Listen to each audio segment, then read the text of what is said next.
Iyenga, Light on Yoga. The journey to wholeness, inner peace and ultimate freedom. The world's most venerated yoga teacher sheds light on life through the prism of yoga. Yoga allows you to achieve a sense of wholeness in your life, where you do not feel like you are constantly trying to fit the broken pieces together. Yoga allows you to find an inner peace that is not ruffled and riled by the endless stresses and struggles of life. Yoga allows you to find a new kind of freedom that you may not have known existed.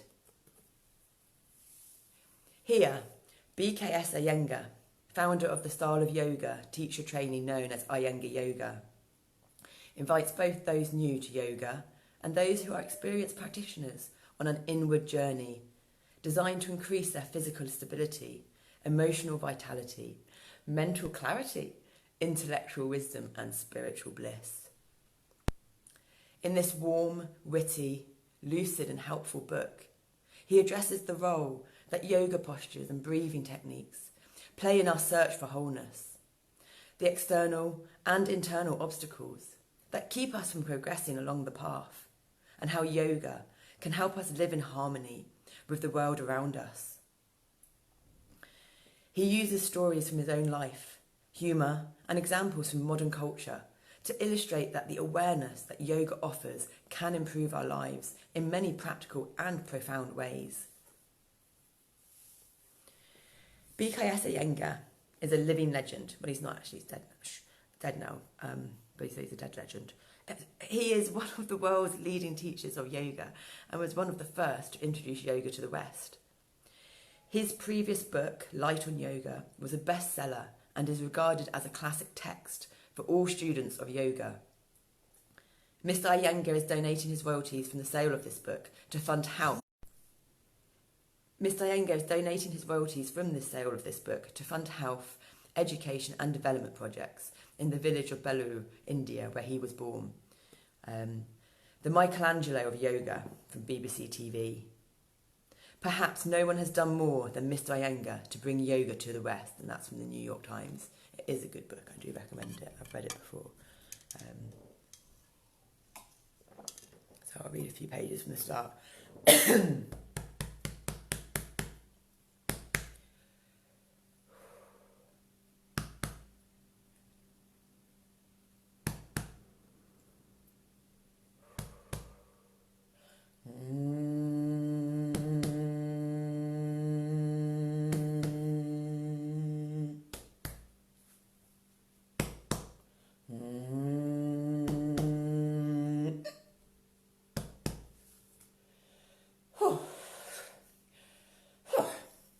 Sigh it out, shake it all about. Okay, there we go. To my father, Belur Krishna Macha, my mother Seshama, and my birthplace Belur. Preface. If this book is to lay any claim to authenticity, it must make one point clear above all others. It is this: by persistent and sustained practice, anyone and everyone can make the yoga journey and reach the goal of illumination and freedom. Krishna, Buddha and Jesus lie in the hearts of all. They are not film stars, mere idols of adulation. They are great inspirational figures whose example is there to be followed. They act as our role models today. Just as they reached self-realization, so may we. Many of you may worry that you are unable to meet the challenges that lie ahead. If I can do it, you can do it. I want to assure you that you can. I am a man who started from nowhere. I was heavily disadvantaged in many ways. After much time and effort, I began to reach somewhere.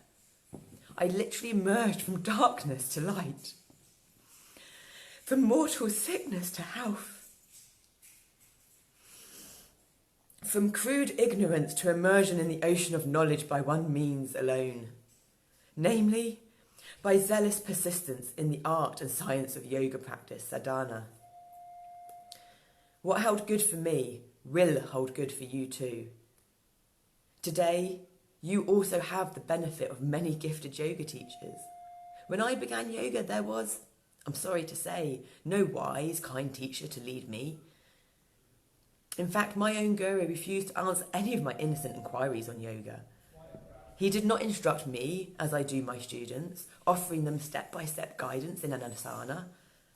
He would simply demand a posture and leave it to me or his other students to figure out how it could be realised. Perhaps that stimulated some stubborn aspect of my nature, which allied to unshakable faith in the subject of yoga made me burn to go on. I am ardent and passionate, and maybe I needed to show the world that I was not worthless.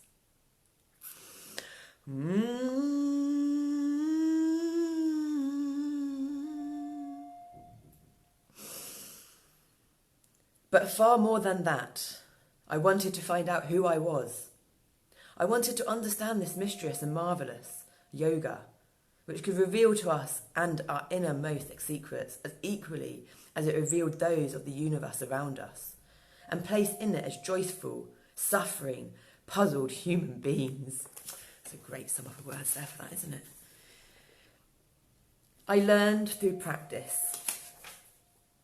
earned a bit of experience knowledge, and reinvested that knowledge and understanding in order to learn more. By following the right direction and with the help of naturally sensitive perception, I was able to further my knowledge. This produced in me a growing accumulation of refined experience that eventually revealed the essence of yoga knowledge. It took me whole decades to appreciate the depth and true value of yoga. Sacred texts supported my discoveries, but it was not they that signposted the way. When I learned through yoga, I found out through yoga. I am not, however, a self-made man. I am only what 72 years of devoted yoga sadhana has created out of me. Any contribution I have made to the world has been the fruit of my sadhana. This sadhana provided me with the tenacity of purpose to continue even through trying times. My disinclination toward laxer lifestyles kept me on the straight path, but I never shunned anyone, for I have come to see the light of the soul in all. Yoga ferried me across the great river from the bank of ignorance to the shore of knowledge and wisdom.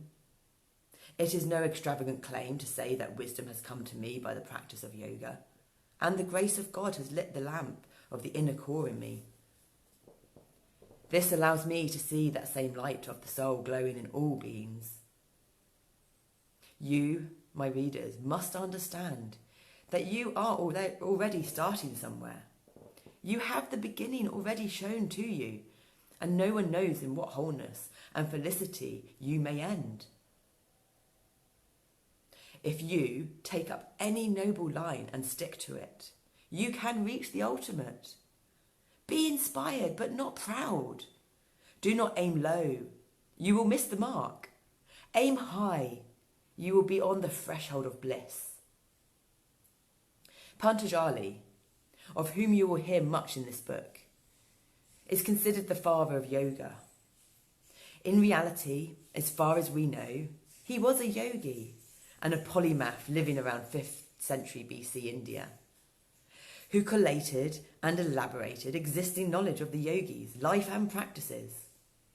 He wrote the Yoga Sutras, literally a thread of aphorisms about yoga, consciousness, and the human condition. Patanjali also experienced the relationship between the natural world and the innermost and transcendent soul. For those who wish to pursue their textual studies further, I have included references to his great work. See my book Like on the Yoga Sutras of Patanjali. I've got that too, so I can do some of that reading for you. What Patanjali said applies to me and will apply to you. He wrote, "With this truth-bearing light will begin a new life. Old unwanted impressions are discarded and we are protected from the damaging effects of new experiences. And that's the Yoga Sutras, chapter 1, verse 50. Sounds like the Bible. You should read that too, New Testament. It is my hope that my own lowly beginnings and ordinariness may serve as a source of encouragement as you seek this truth and begin a new life. Yoga transformed my life from a parasitic one to a life of purpose. Later, yoga inspired me to partake in the joy and nobility of life, which I carried to many thousands of people without consideration of religion, caste, gender, or nationality. I am so grateful for what yoga has made of my life that I have always sought to share it.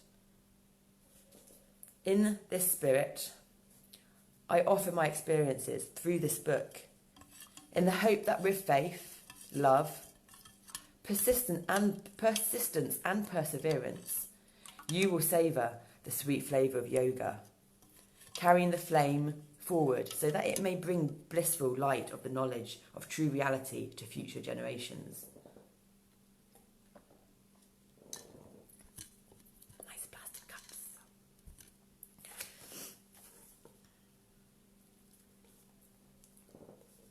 This book owes its conception and delivery to a number of people who worked together to bring it to its final state, so that I may offer it to you.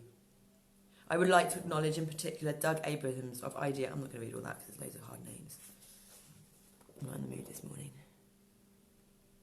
Yoga was my destiny, and for the past 70 years, yoga has been my life. A life fused with practice, philosophy, and teaching of the art of yoga. Like all destinies, like all great adventures, I have gone to places I never imagined before I set out. For me, it has been a journey of discovery. In historical terms, it has been one of rediscovery.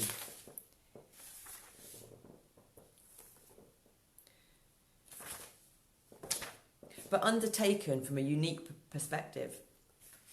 Innovation within traditional boundaries. These past 70 years have taken me on the inward journey towards a vision of the soul. This book contains my triumphs, struggles, battles, sorrows and joys. 50 years ago, I came to the West to shed light on yoga. Now, through this book, I am presenting half a century of my experience in order to shed light on life.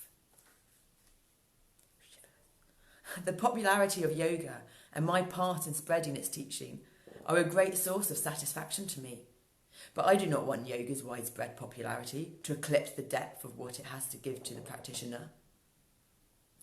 50 years after my first trip west, and after so much devoted yoga practice by so many, I now wish to share with you the whole of the yoga journey. It is my profound hope that my end can be your beginning. Introduction. Freedom awaits. Let's fly away. Hi. When I left India and came to Europe and America a half century ago, open-mouthed audience gaped at the presentation of yogasana positions, seeing them as some exotic form of contortionism. These very same asanas have now been embraced by many millions of people throughout the world, and their physical and therapeutic benefits are widely acknowledged. This, in itself, is an extraordinary transformation, as yoga has lit a fire in the hearts of so many. I set off in yoga 70 years ago when ridicule, rejection and outright condemnation were the lot of a seeker through yoga even its native land of India.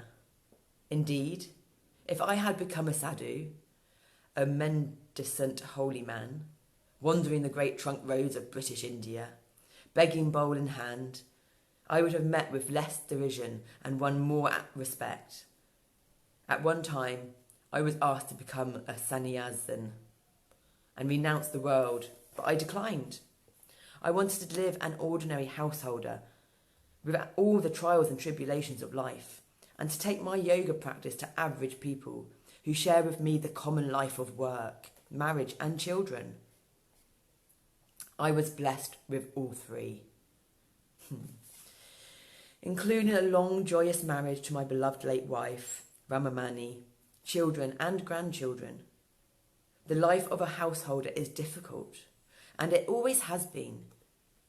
Most of us encounter hardship and suffering, and many are plagued by physical and emotional pain, stress, sadness, loneliness and anxiety.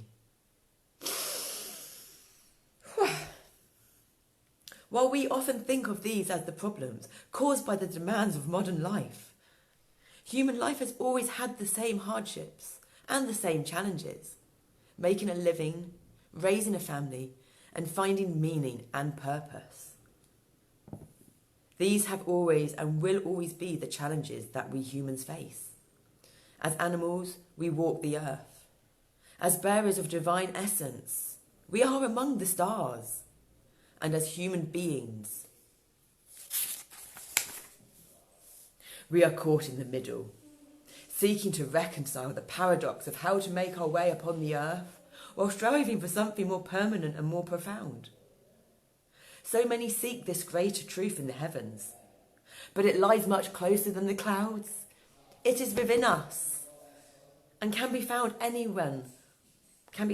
anyone on the inward journey, because in yoga, the external journey is evolution, the world around you, your environment, epigenetics, Bruce Lipton.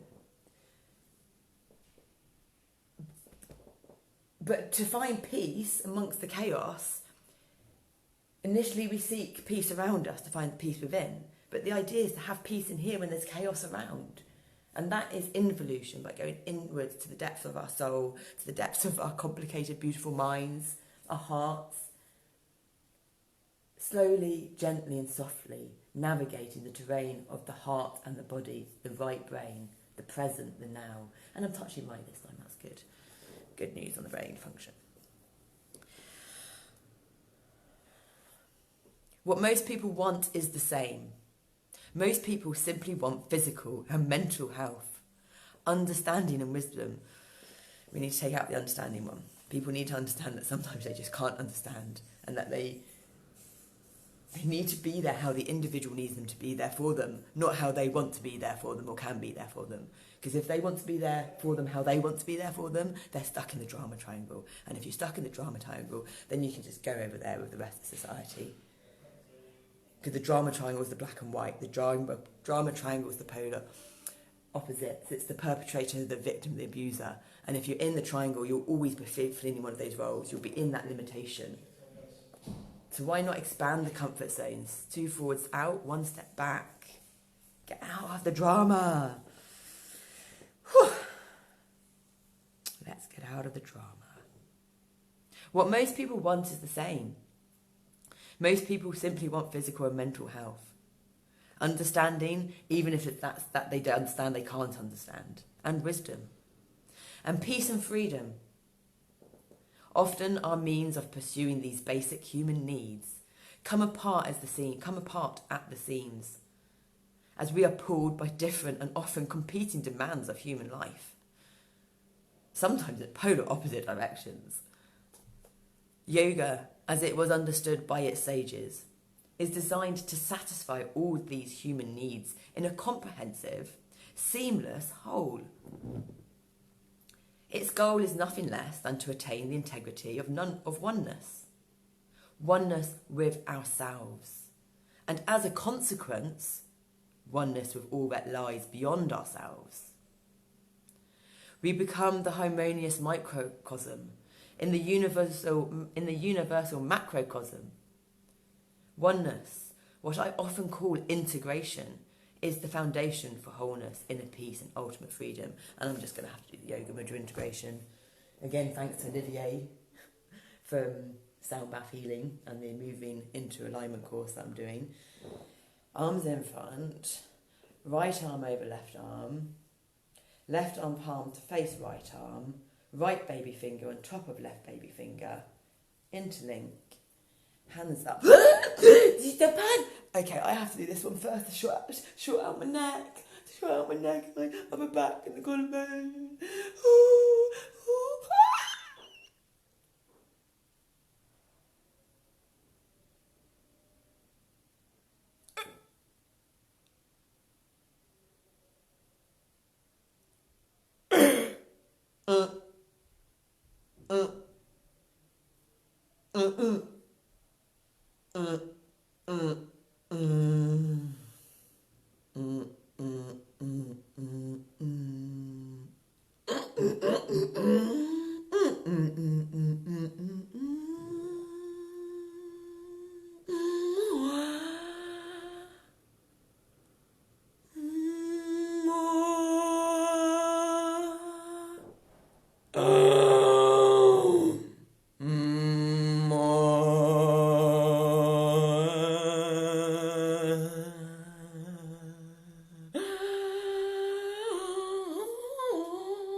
Oh, those connections.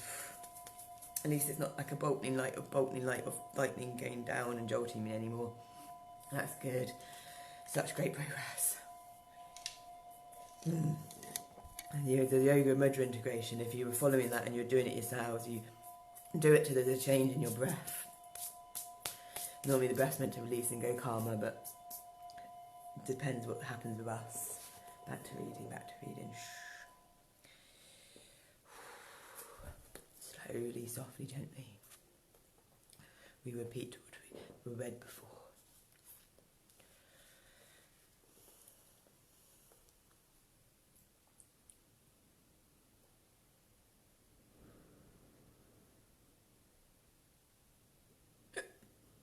What most people want is the same. Most people simply want physical and mental health, understanding and wisdom, and peace and freedom. Often our means of pursuing these basic human needs come apart at the seams, as we are pulled by the different and often competing demands of human life. Yoga, as it was understood by its sages, is designed to satisfy all these human needs in a comprehensive, seamless whole. Its goal is nothing less than to attain the integrity of oneness. Oneness with ourselves, and as a consequence, oneness with all that lies beyond ourselves. We become the harmonious microcosm in the universal macrocosm. Oneness, what I often call integration, is the foundation for wholeness, inner peace and ultimate freedom. Yoga allows you to rediscover a sense of wholeness in your life, where you do not feel like you are constantly trying to fit the broken pieces together. Yoga allows you to find an inner peace that is not... Yoga allows you to find an inner peace that is not ruffled and riled by the endless stresses and struggles of life.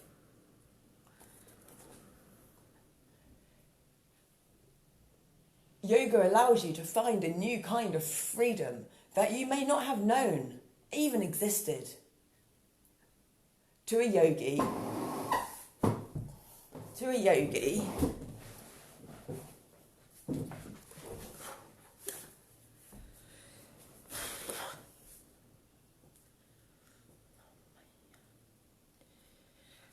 God, the rewiring of that autonomic nervous system. Yoga allows you to rediscover a sense of wholeness in your life, where you do not feel like you are constantly trying to fit the broken pieces together. Yoga allows you to find an inner peace that is not ruffled and rifled by the endless stresses and struggles of life.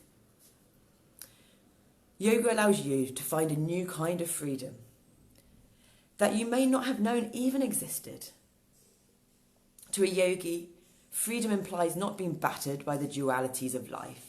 its ups and downs, its pleasures and its sufferings. It implies equanimity and ultimately that there is an inner serene core of one's being that is never out of touch with the unchanging, eternal, infinite. As I have said already, anyone can embark on the inward journey. Life itself seeks fulfillment as plants seek the sunlight. The universe did not create life in the hope that the failure of the majority would underscore the success of the few. Spirituality, at least, we live in a democracy, an equal opportunity society. Yoga is not meant to be a religion or a dogma for any one culture. While yoga sprang from the soil of India, it is meant as a universal path. I prefer to say multiversal path. A way open to all regardless of their birth and background. Patanjali used the expression Sarvabhauma, universal, some 2,500 years ago. We are all human beings, but we have been taught to think of ourselves as Westerners or Easterners. Excuse me. If we were left to ourselves, we would simply be individual human beings.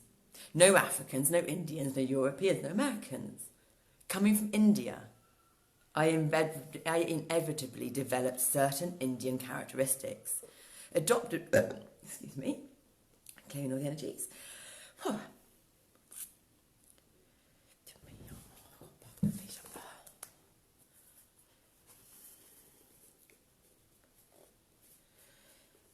If we were left to ourselves, we would simply be individual human beings.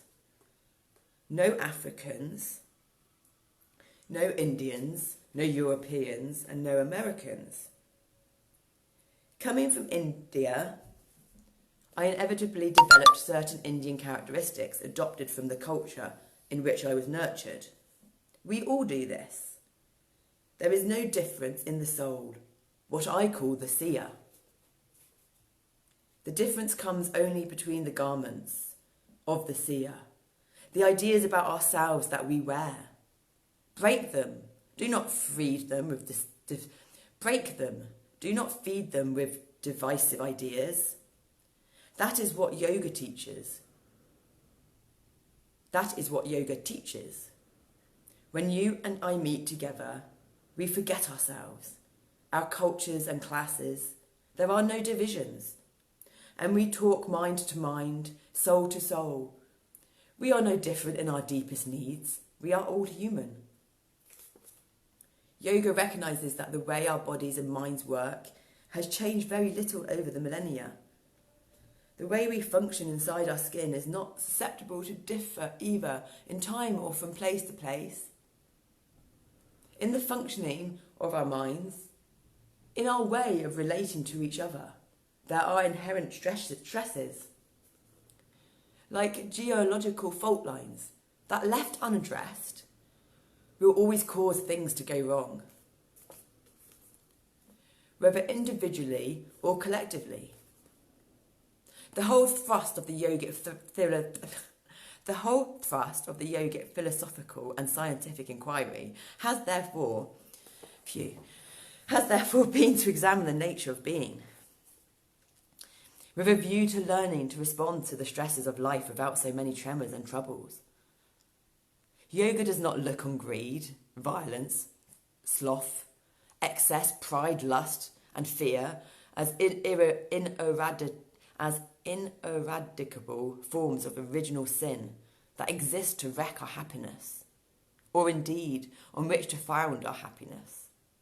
They are seen as natural, if unwelcome, manifestations of the human disposition and predicament that are to be solved, not suppressed or denied. Hear me?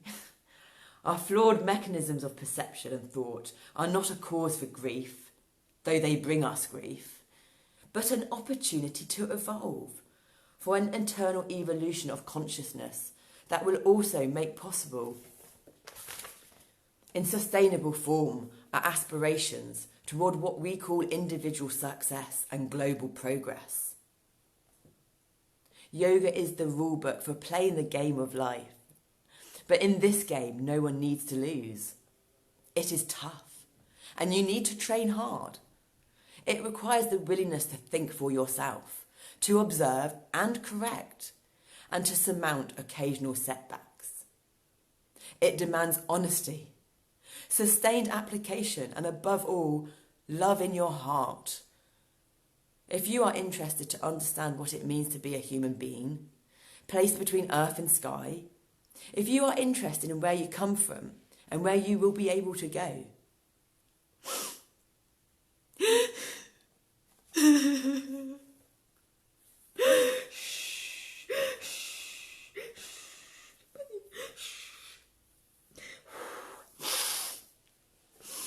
it's been a long time coming, and I know that my emotions don't show it, but this is where people misunderstand us, or misunderstand me, sorry.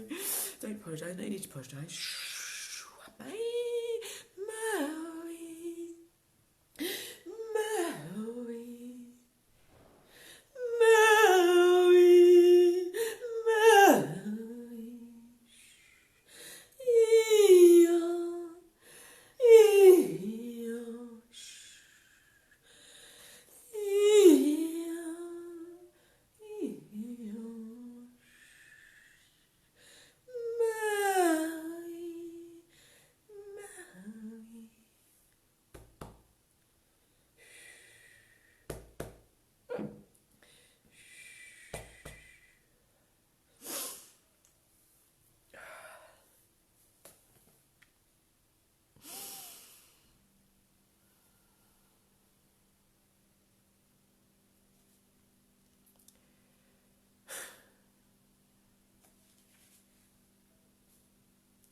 If you are interested to understand what it means to be a human being, placed between earth and sky, if you are interested in where you come from and where you will be able to go,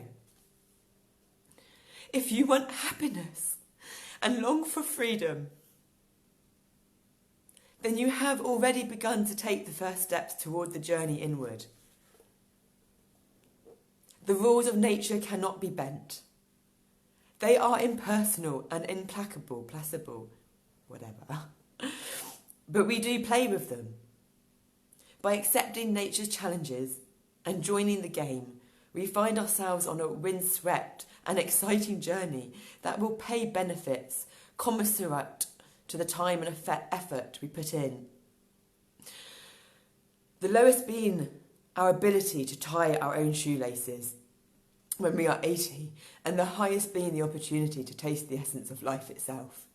It goes on to my journey, but I need to go now. I will read some more and put it on my SoundCloud and upload it later. Thank you for listening, everyone. Thank you, everyone that's been a part of my life. When I understand my ways more fully, I will share them, because all of you beautiful people, I have managed to mirror the energies of your light and your dark, and just transcend the darkness. And if you weren't doing exactly what it was you were doing and just be you, I wouldn't have been able to do that. So please remember, live in your heart and keep doing whatever it is that you're doing, because you're fine as you are. Thank you. Namaste.